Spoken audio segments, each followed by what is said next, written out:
head to Carly down there. Give everybody your...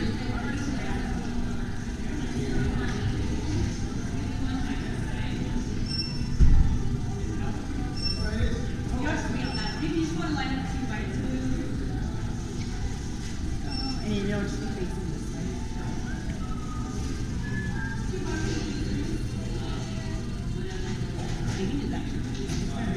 Oh, we're going this way? Yeah. Okay. Thank you. I don't want you to face the wrong way. Oh, okay.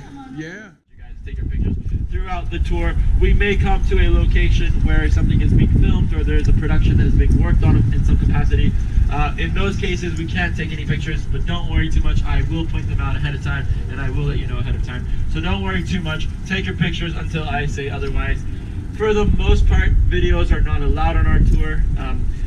We try to be pretty good at filmmaking and videos here at Warner Brothers. That's one of the things we like to think we're decent at. So leave that aspect to us, but do take your photos throughout the tour until I say otherwise. Last little rule, this may sound like it should go without saying, but believe it or not, sometimes I do have to say it. When we are physically moving on the car, when the cart is in motion, please do stay on the cart. We have had stories before. We have had horror stories here. We won't go into that right now, but we don't want you to be the next one, so stay on the cart. Jack Warner is one of the original 4 Warner Brothers that did start this company. Do you all here know that the Warner Brothers was actually started by a family company, by the Warner family? Yeah, so sometimes these days people think it's just a really cool corporation name that we came up with. At one point in time, the Warner Brothers sounds cool. But it was actually the Warner family that did start this company, in particular the 4 Warner Brothers themselves. And I will go through a little bit of history later on in the tour, a little later on. Where MGM were making Wizard of Oz and other musicals of that kind. We were making gangster films, so things like Maltese Falcon, Angel 30 Faces, things like that. However, this area did dramatically change when the musical Annie came in here from the 1980s. You all know the musical Annie? That building right over there, that beige building right over there on your right side, that is Annie's orphanage from that film, right over there. And this area changed dramatically because of one person called Dale Hennessy, the production designer. Hence, this street is now called Hennessy Street. And the reason it changed is because Dale Hennessy brought one very important characteristic of New York City to transform this space into the Depression era New York where that film took place in. Exactly, sir. The fire escapes. These are all real fire escapes that we did attach onto our buildings here, onto our facade buildings right over here. Every single one of these were found in scrap yards in New York City. So Dale Hennessy, we dressed up these fire escapes to make them look like balconies and things like that, just to keep them here.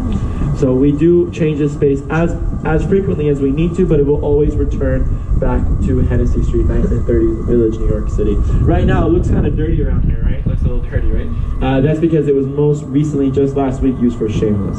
So this was just recently turned into Southside Chicago, just recently. Right over there, so that building, that gray building on the right-hand side, that is Jim Carrey's apartment building from The Mask. So that is where the character Jim Carrey lives in The Mask. He would have lived in the 2nd story to the top, all the way up there. So in one scene, he puts on the mask, he's having a fight with his alarm clock. He jumps out of that window after he gets shot at by his landlord. And then he falls face first right over there in front of that parking meter. He pulls up his face and he says, "Look, Ma, I'm roadkill." And that's one of his famous lines in that film, in the early part of that film. Of the comic book shop from Big Bang Theory. So the inside was on a soundstage. The inside was on a soundstage, but the outside is right over here. So anytime those characters were on the outside of the comic book shop, and any kind of transition shots we would have shot or all happened right over here. This was also used in Pee-wee's Big Adventure. Anybody know that film? Paul Rubin. So like that film exactly. So in the video that you would have seen before the tour, you may remember there was that clip of Pee-wee swinging across the lake on his motorbike. That's Pee-wee's Big Adventure. So at one point in that film, this was a pet shop.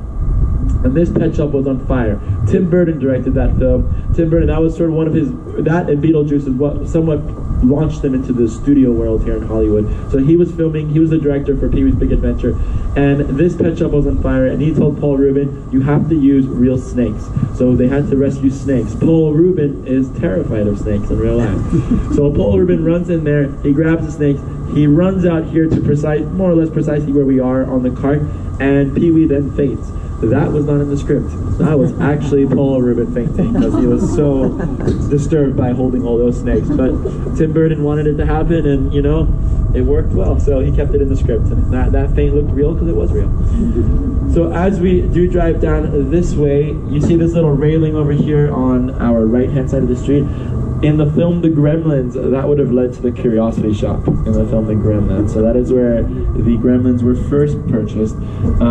If you don't remember, do you guys remember what the rules are for the Gremlins to keep them the cute little fuzzy things? Don't get them wet, or don't feed them after 12 or something. Yeah, both correct. And the last one is don't put them in too much sunlight. And this area is called Tenement Alley. At one point, this entire street was called Tenement Street. That was before Hennessy came in and changed it up. Dale Hennessy did pass away before Annie came out, but his work was nominated for an Oscar, so we decided to name the street after him to celebrate the work. Have any Warner Brothers logos on them or Warner Brothers signs saying what the building is specifically being used as? The reason being, again, we don't want to get that shot in the back by accident. So if we're filming something here, if this is supposed to be rural Alaska for whatever reason, if you see a Warner Brothers logo in the back, chances are you're going to know we're not in Alaska. So we do try our very best to keep it as anonymous and discreet looking as possible. This building right over here, we call it our bridge building. Recently we would have filmed Animal Kingdom over there. So Animal Kingdom on TNT would have been shot right over there. They used that as a hospital very recently. However, that building was not always our bridge building. At one point, that was the castle from Camelot, Richard Harris's Camelot. So that was actually the medieval castle from Camelot, and we did change it to our bridge building quite a few years later. You guys may notice some costumes in the windows there. That is actually our costume house. That is where every costume piece that is going to be shot here at Warner Brothers Burbank is initially made inside that studio right over there. There are 2 floors to that building, each about the size of a soccer pitch. So pretty big, and they're open 24/7. So people in there are working 24 hours. As you can see, that costume in the front, the yellow piece with the pink feathers on the top, that's from Miss Congeniality. That is what Sandra Bullock would have worn in Miss Congeniality. Right over there.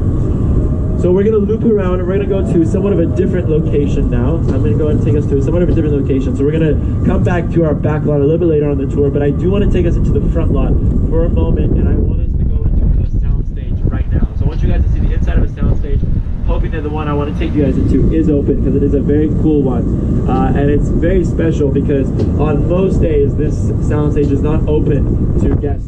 It's not open to the outside public, but today it is open. So you guys were lucky to come on today of all days, and it is open today. So I do want you guys to get on inside.